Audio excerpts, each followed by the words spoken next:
Hey guys, so for this video I'll be doing an unboxing for Gfriend's 6th mini album, Time for the Moon Night. This is their latest release as of right now, 2018.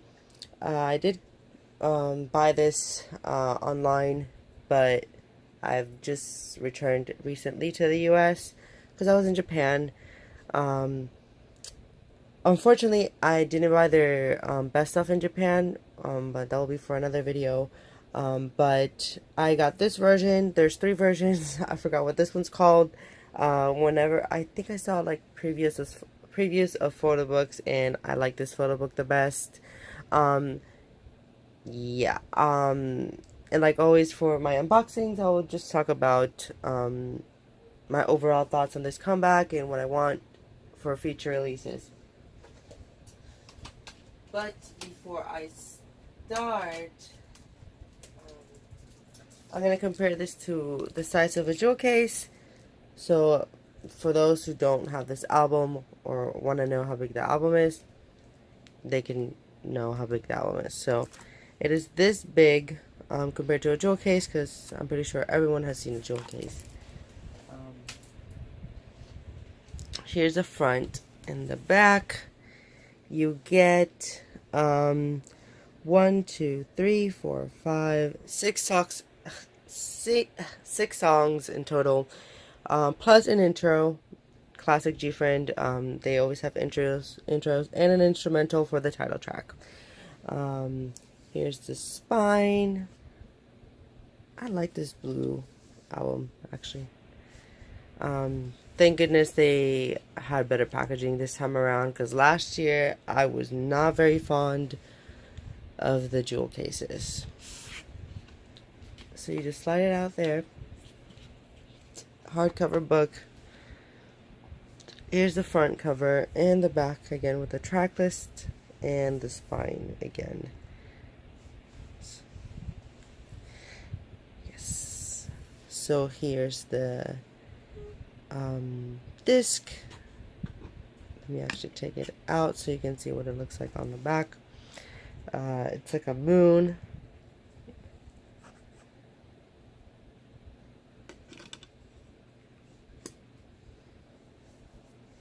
Let me check this out the way. So, like I said, they had 3 photo books. Some of the photos and the other versions I didn't necessarily like too much. They looked a little bit awkward, but I think this one they looked really good. The concept is pretty simple, not too over the top, which, you know, I don't mind. I like simplistic concept for Gfriend. I feel like they're very girl next door type of girls. I'll show the photo cards at the end. So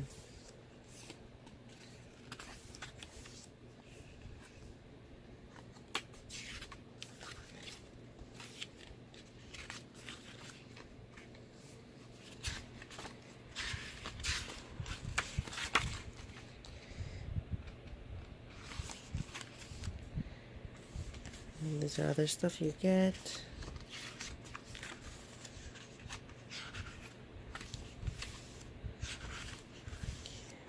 Then lyrics for the songs.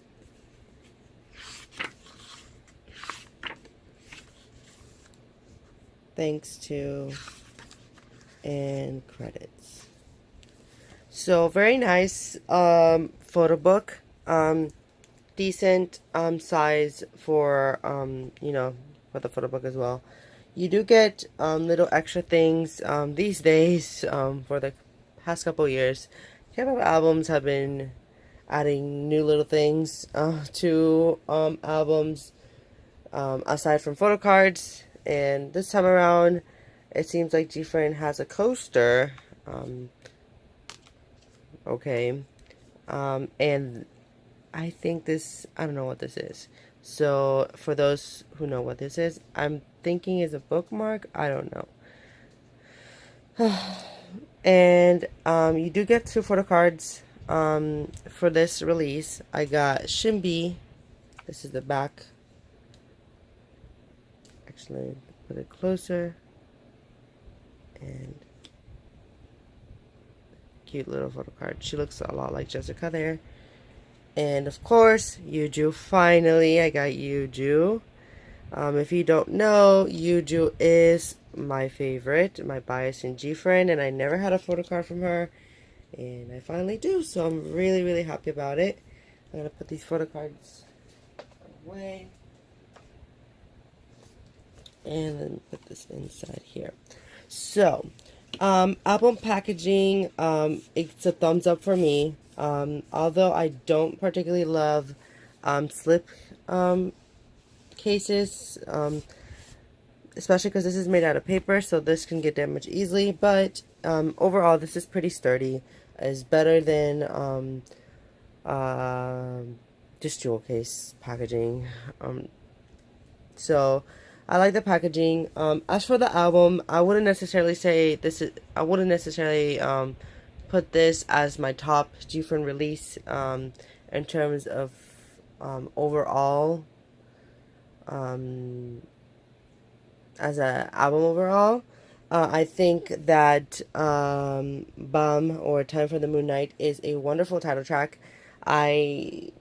It's a, I wouldn't say it's an experimental song, to say the least, but it's definitely a risk taking, like a risk of a song for Gfriend to have on their catalog. I'm really glad that this song has been doing well, and even though it didn't necessarily particularly skyrocketed onto the charts when it was first released, it slowly climbed up, which showed that the public was supporting this comeback in terms of the title track. So I'm really glad that even though it didn't take off like Rough or Navilera, which are like their biggest hits, you know, but I think that this definitely did a little bit better than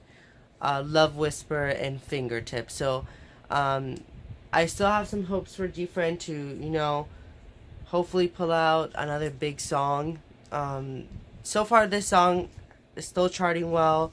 We'll see how it does in the next few months, because usually, well, in K-pop these days, it seems like the songs live well on the charts for like a month and then they disappear. So the song is still relatively new, it's still charting well. Really happy about it. They won some number ones with it. So yeah, I hope that it keeps doing well for the next few months. So you know, it just keeps them on people's radar. And like I was saying, this was a risky song because this is the first title track that they've ever released that is not written by Iggy and Yambe, which are responsible for just their careers. But this was a really big stepping stone for them, since usually when groups have a main producer, and then whenever they just pick a different composer or writer or producer, etc., the song doesn't necessarily do well, and then they lose a lot of fans. This has been the case for a couple K-pop groups in the past, but I'm glad that this wasn't necessarily too big of a shift, because it still sounded like a Gfriend song. And they have a signature sound now, so like that's the best thing to have as a group. So I don't know if they're gonna go back to their main producers for the next comeback, but I really appreciated that they went with a different composer for this comeback, and it lived up to my expectations. I'm glad that it was better than the past two comebacks they had. Well, even I don't necessarily count Summer Rain Is that, I hope that's what it's called. My memory is like fading, but they're the repackaged song for Parallel. They were really good songs, but I feel like Time for the Moon Knight is a song that definitely challenges Gfriend's discography in terms of title tracks. It's like a ballady, up tempo song, so it is similar to the repackaged title track, um, but a little bit more upbeat and more ballady at times. So I I'm just glad they took a risk for this and that it didn't flop like some people were saying it was gonna, especially at the beginning because it didn't hit off like people like they've done in the past. Oh yeah, so let's continue kind of on the track list. So that's my thoughts on the title track. Love it. In my opinion, one of the best songs released this year, but maybe I'm biased. Love Bug.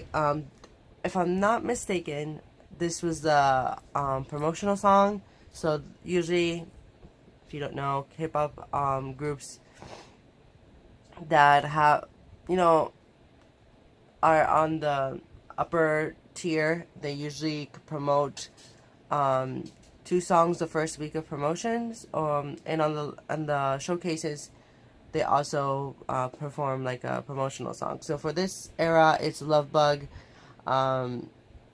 The song is cute. I would have preferred if they went with Flower Garden, but it has some good parts. Some of the English parts I didn't love, but the song is good. It's not bad. Not my favorite B-side, and definitely not my favorite promotional song that they had, but decent song. So not horrible, but it gets a pass from me. Then we have Flower Garden, and I think this is the song that Iggy produced, but it's been a while because, again, I came back from Japan and I don't remember a lot of these things, but I think it was produced by them. This was pretty good. On the highlight melody for the teaser, I think this was the song that sounded the best because they definitely did not highlight the best parts for Time for the Moon Knight, but still a really good song. I really like it. Then we have Tick Tick, which is another upbeat song. Cute. Definitely better than Love Bug.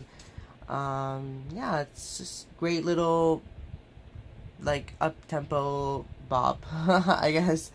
Then the album slows down with Bye and Beyond, which means stars. I mean star.